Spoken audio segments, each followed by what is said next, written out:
Donc ça y est, on est parti. On va récupérer la bécane, la mettre dans la fourgonnette. Moi je croyais qu'il allait le faire, lui, et qu'il venait me chercher directement avec la fourgonnette chez moi. Bon, qu'on sera sur l'autoroute plus tranquille là, parce que là on est dans un embouteillage. Je vais expliquer pourquoi normalement je vais en Hollande, parce qu'en fait je ne devrais même pas y aller. Vous allez comprendre quand je vous expliquerai la raison pour laquelle il faut que j'aille aussi. Bon ben, à tout à l'heure.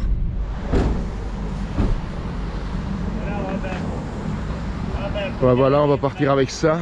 Et en fait, c'est pas fait pour le transport de bécane, il n'y a rien d'ailleurs, il n'y a rien au sol à l'arrière là. Donc là derrière, il n'y a rien au sol pour mettre les lanières là pour la fixer. Mais bon, Tibor, il a cette mentalité hongroise de on sait tout mieux que tout le monde. Voilà. Si la moto elle se casse la gueule, ben c'est pour sa gueule, c'est pas pour moi. Vous voyez qu'au sol il n'y a rien pour pouvoir attacher.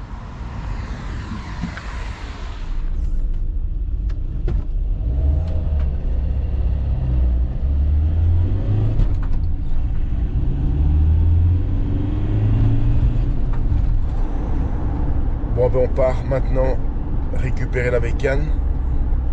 Je sais même pas comment on va faire pour la mettre dans le minibus, parce qu'en fait c'est un bus qui est fait pour le transport de personnes, donc il n'y a aucun point d'attache au sol pour pouvoir bien l'attacher pour qu'elle ne bouge pas.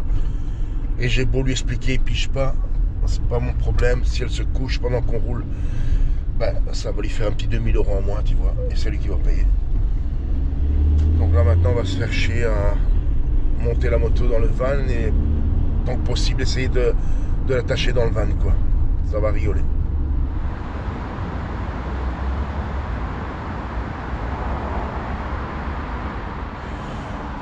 Vous voyez, si c'était un bus pour du transport de choses, il y aurait des œillets au sol et on pouvait l'attacher. Mais là je vois vraiment pas comment on va faire, quoi, parce qu'il faudrait des lanières latérales devant, derrière, pour pas que ça bouge. Et ici il n'y a rien pour tout ça.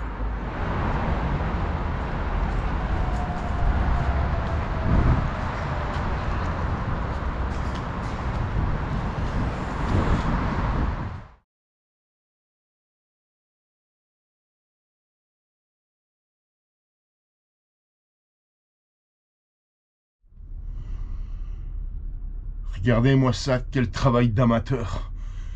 Vous allez me dire pourquoi tu l'as pas fait toi? Ben parce que la moto c'est plus la mienne, je l'ai vendue et je prends pas la responsabilité de l'attacher ici. Si elle tombe après ils vont me casser les couilles. Donc j'ai dit c'est ton problème, tu l'attaches toi. Moi je suis bien sympa de venir avec toi en Hollande et c'est à ça que je veux en venir. Je vais vous expliquer une fois qu'on sera sur l'autoroute à l'aise pourquoi je vais en Hollande, comme je vous l'avais dit juste après. Mais je sais même pas comment elle va tenir la moto, parce qu'en fait tous les lanières que vous voyez là, elles sont même pas solidement attachées. Il y a plein de jeux, la moto elle bouge dans tous les sens.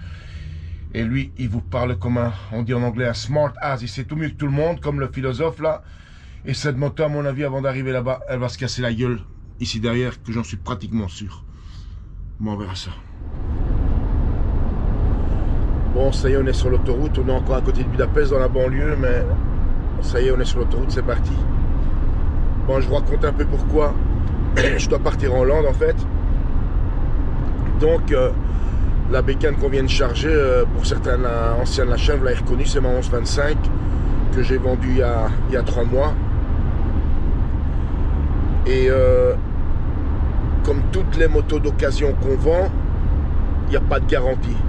En tant qu'acheteur, ben, c'est à toi de voir. Et puis t'achètes. Et puis si tu n'avais pas vu des défauts, des trucs comme ça, ben, généralement c'est pour ta gueule. Bon, je dis ça parce que vous allez comprendre pourquoi. C'est surtout une bonne petite histoire, une bonne petite fable pour les crevards, tu sais, ceux qui aiment bien tout recevoir gratuitement, mais qui font jamais rien gratuitement pour personne, tu vois. Donc en fait, ma Pure 1125, pas là, elle a fallu.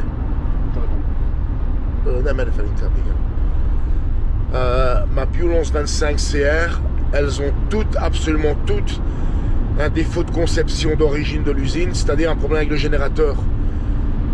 En fait, je ne vais pas vous expliquer les données techniques parce que vous n'avez rien pigé. Le truc, c'est que vous grillez votre générateur, donc la bobine qui produit l'électricité chaque fois, tu vois, et vous faites une modification. Alors moi, avant de la lui vendre, je l'ai modifié à mes frais, alors que j'aurais très bien pu la lui vendre comme ça, comme une grande majorité de gens qui vendent leur moto, pas parce qu'ils veulent s'en débarrasser ou qu'ils veulent s'acheter une autre moto, c'est surtout parce qu'elle est bien morte et qu'ils n'ont plus envie de payer les réparations, tu vois. Donc moi, à mes frais, je l'ai réparée. plus de 200 000 forints hongrois, donc on parle de à peu près 600 €, même plus que ça. Et en fait, il a commencé à avoir encore et toujours ces problèmes électriques. Et il m'appelait tout le temps, ça commençait à me gaver. Il m'a même une fois appelé en pleine nuit pour me dire, ça y est, je suis de nouveau sur la route, je me suis arrêté, je ne peux pas démarrer. Tiens-toi bien, je lui ai dit, fais-moi une photo du tableau de bord. Il me fait la photo du tableau de bord allumé comme j'ai demandé. Et qu'est-ce qui manque? Qu'est-ce qui manque sur la photo? Le voyant neutre. Je lui ai dit, est-ce que ta moto ne serait pas stationnée avec un rapport engagé? Mais elle était en première. Alors tu parles qu'elle ne va pas démarrer. Enfin, soit. Et donc le truc, c'est que j'ai dit, écoute, il n'y a qu'une seule solution. Parce que moi, j'ai fait tous les mécaniciens de Budapest qui te prennent tous du pognon. Mais c'est tous une bande de bras cassés, tu vois. Pour demander du pognon, ils sont très pros. Mais pour faire le travail soigné et terminer le travail, c'est une autre paire de manches, tu vois. J'ai dit, écoute, il n'y a qu'une solution. On va en Hollande. Chez Twin Motorcycles, ils font que Buell. Eux, ils vont te la rendre nickel après avoir tout contrôlé, tout vérifié. Et ça va te coûter moins cher qu'en Hongrie. Ben voilà, on en est là. Là, je pars en Hollande 2 jours avec lui pour l'aider à faire ça. Il m'a même dit, écoute, les 2 jours tu peux pas travailler, ben je te paye ces jours-là. Je lui ai dit, laisse tomber. Moi, je préfère aller là-bas comme ça avec toi et revenir avec une moto nickel plutôt que t'entendre pleurnicher toutes les semaines au téléphone, tu vois. Ben voilà, là on est sur la route pour aller en Hollande. Bon, je continue ces conseils plus tard, les petits potes, tout à l'heure.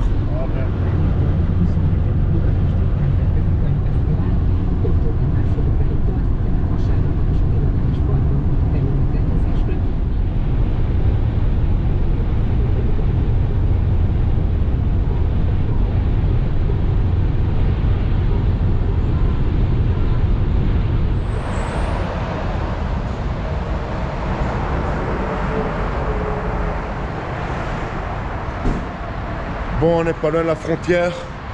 On met vite du carburant ici. Parce qu'une fois passé la frontière, en Autriche, je crois que c'est vers les 2 € ou plus.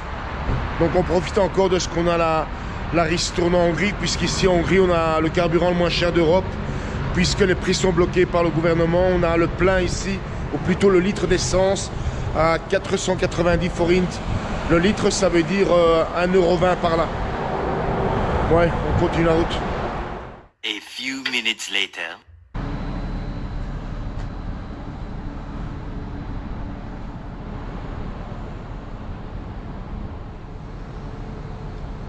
Bon les petits potes, ça va être le voyage le plus court de ma vie.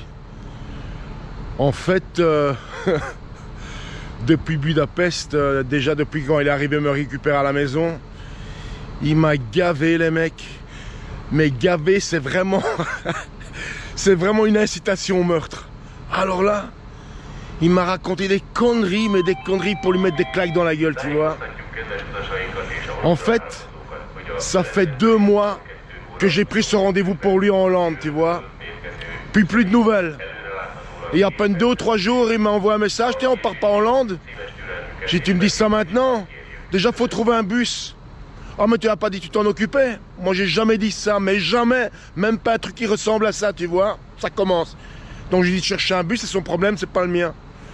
Finalement, il en trouve un. Il vient me chercher. Il avait rien préparé. Parce que normalement, il va me dire, me chercher avec le bus. On monte dans le bus et on part en Autriche, en Hollande. Et la moto dans le bus, tu vois. Donc, il vient me chercher aujourd'hui avec sa vieille bagnole, là. On doit encore récupérer le bus. J'ai dit, tu sais qu'on a 1300 et des kilomètres à faire et qu'on n'a pas beaucoup de temps, tu vois. Tu étais censé arriver chez moi, prêt, on part, terminé.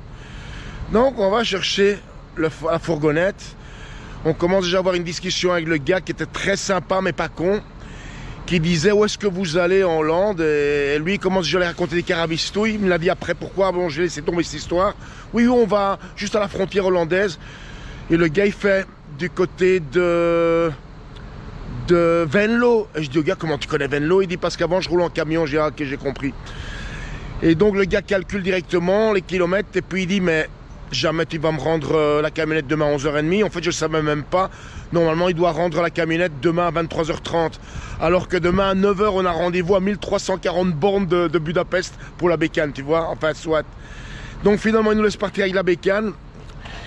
Et puis on arrive chez lui pour charger la bécane. Personne pour aider, rien, à deux. J'ai dû arrêter des passants pour qu'ils nous donnent un coup de main pour la monter, parce que lui il est pas fort. Et moi tout seul, je sais pas la monter sur la rampe. Hein. Elle fait 172 kg. Avec mes crocs, je glisse par terre et tout, enfin soit. On met la moto dans le minibus, comme je vous l'ai dit, qui n'est pas fait du tout pour du transport de moto. Vous avez vu comment il a attelé la moto. Moi, j'ai pas voulu le faire parce que je vais pas prendre responsabilité. Que si elle tombe, il va encore me mettre ça sur le dos, tu vois. Donc, je l'ai laissé faire. Et puis, on part sur l'autoroute et voilà qu'il me raconte que des conneries, mais des trucs qui gavent, mais grave. Mais que des conneries, c'est aberrant, quoi. Et en fait, à un moment donné, on arrive à la pompe à essence, parce que je lui ai dit, à la dernière pompe à essence avant la frontière, juste pour profiter de l'essence bon marché qu'on a ici à Budapest, ou plutôt en Hongrie, on va faire un petit plein, même si on n'a pas encore besoin du plein, mais au moins on va remplir avec de l'essence moins chère qu'en Autriche, d'accord?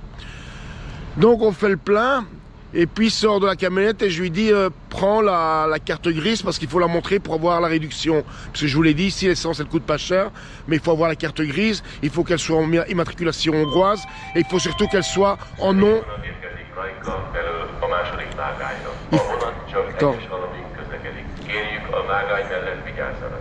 Et il faut qu'elle soit donc hongroise et en nom du particulier, parce que la société, elle paye le prix plein, tu vois. On arrive à la caisse, moi je viens de choisir 2-3 trucs à boire, pendant ce temps il paye, et quand j'arrive, il reçoit la facture hein, du plein, et le chiffre était bizarroïde. Et je dis, mais attends, tu payes combien à ton diesel? Et je regarde le ticket, je dis, mais t'as pas reçu la